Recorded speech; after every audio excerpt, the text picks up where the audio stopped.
Welcome back, everyone. This is the Vintage Sewing Machine Garage, and you are looking at this little veneer replacement project I have been working on.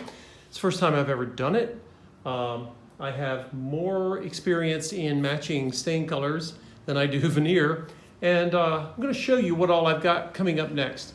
I took the little strip sample of the veneer that I had stained, and then part of it I put on some of the shellac.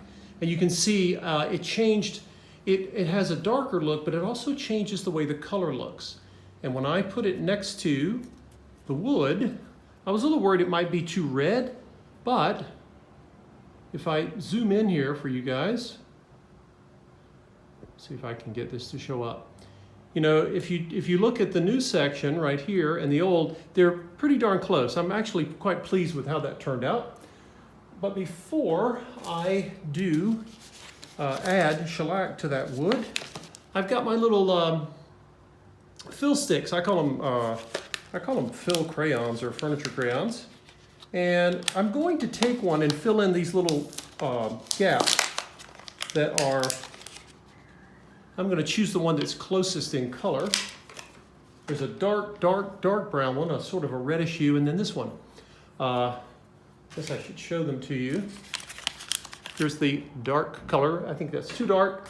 This one would be good on a very burgundy colored mahogany, but it's too red for our purposes, so I'm going to take the one that's closest.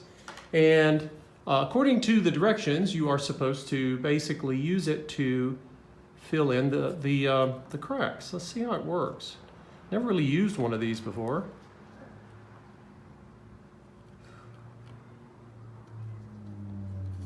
Now it says that you can put shellac or lacquers on top of it, and I was a little suspicious of whether they would stick, but according to this they do. So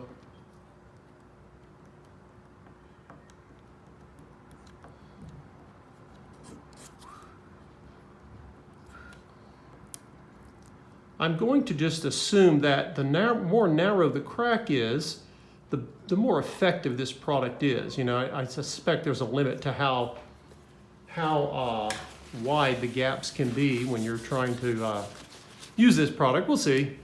It was not expensive. I got it in one of the big box home stores, or maybe in a hardware store, I don't recall.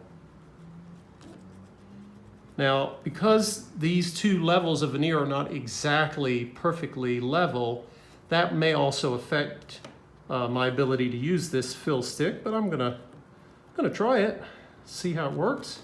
It says any residue that you leave after using the fill stick, you're supposed to just wipe it, so I will do that. May actually work a little bit better if I come from this angle, from the side that's a little lower than the original veneer.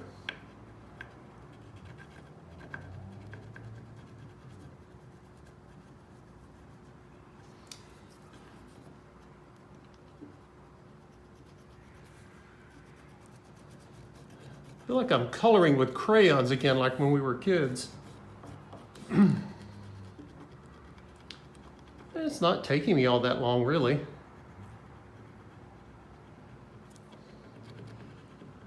And again, this is more of a, you know, I'm trying to conserve this table and make it presentable. I'm not, I've mentioned this in prior videos when I talk about cabinets. I'm not stripping and refinishing these.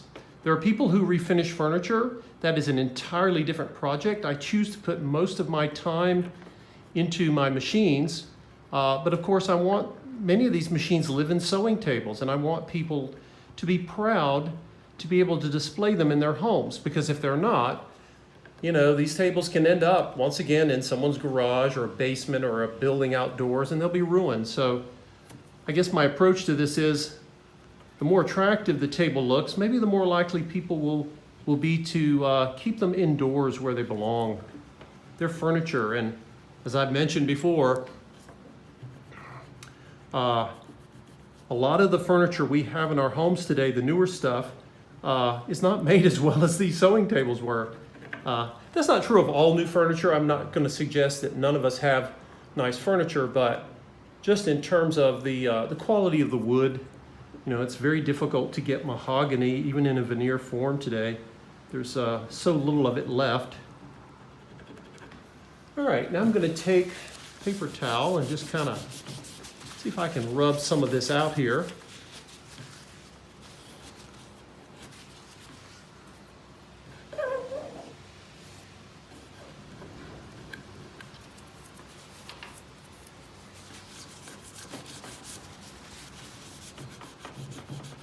And by the way, I was checking on the Restore Finish, which I will use when I'm finally done with everything.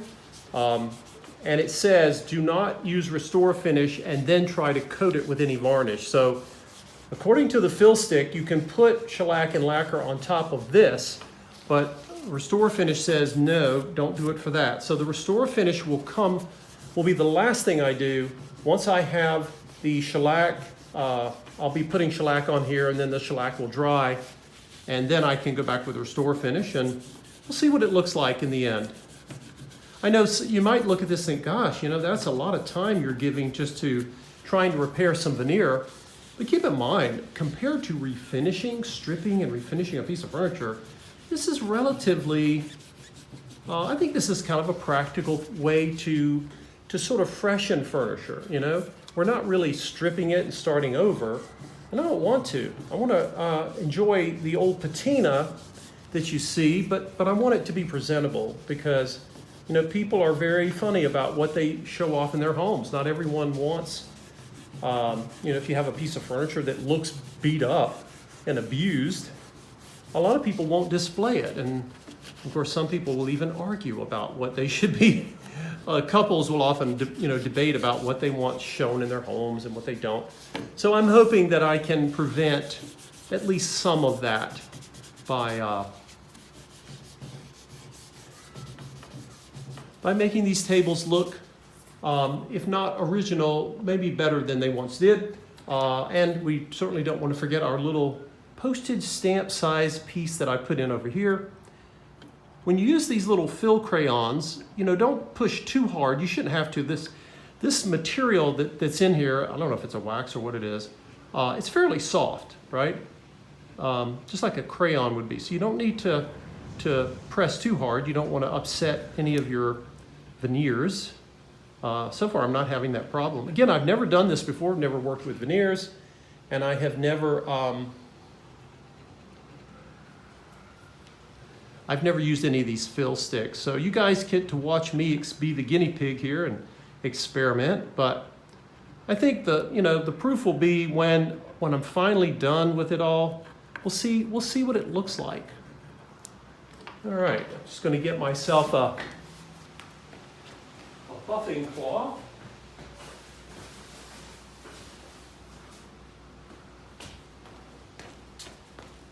Take a little buffing cloth here and see if I want to make sure I don't leave any of this fill stick on top of the old veneer. It just needs to go into the cracks, and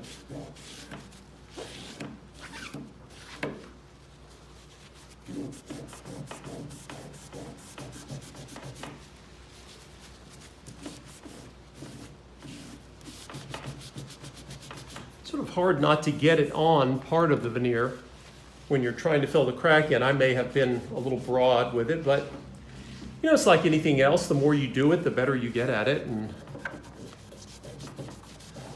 I've never had a customer tell me they want the veneer repaired, but I think when you get right down to it, no one wants to display furniture that looks like it sat outside or in a shed, because some of these have. I believe this table was actually in someone's carport. I have no idea how long it was out there, but again, at least they kept it. They could have thrown it in the garbage and they didn't. So I try not to be too hard on folks. They often don't know. They don't realize the value of these tables, how beautifully they were made. Most people hold on to them because they belong to someone near and dear to them, someone in their family. They were often left to people. They were inherited by people. And a lot of times the sewing machines and or the tables they came in, or the carrying cases, they evoke memories of people that they cared about. And it's hard for people to let them go. And then eventually, sometimes they find a way to to let go, and they often feel better when they know that I'm going to take care of them. I'm going to recondition the machines and even the tables, and then I'm going to find a new home for them. So, okay, now I have the shellac, the Zinsser Bullseye shellac. This is the clear. You can get Bullseye shellac in amber color. This is the clear color.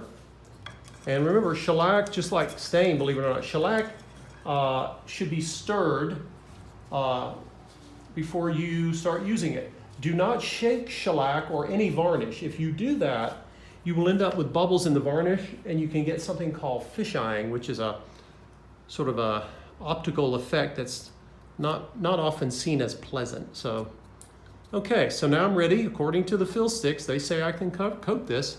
So let's see. Oh yeah.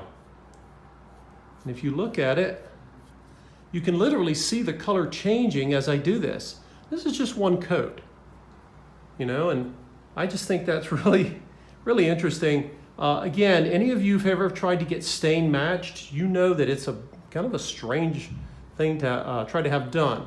Now, if I wanted to fill in any of these scratches, if they were bad, I might take my shellac and cut it maybe 50% with alcohol. But I don't think I need to do that here, because I think Restore Finish is gonna, I think these types of scratches Restore Finish is really good for. So again, I'm basically trying to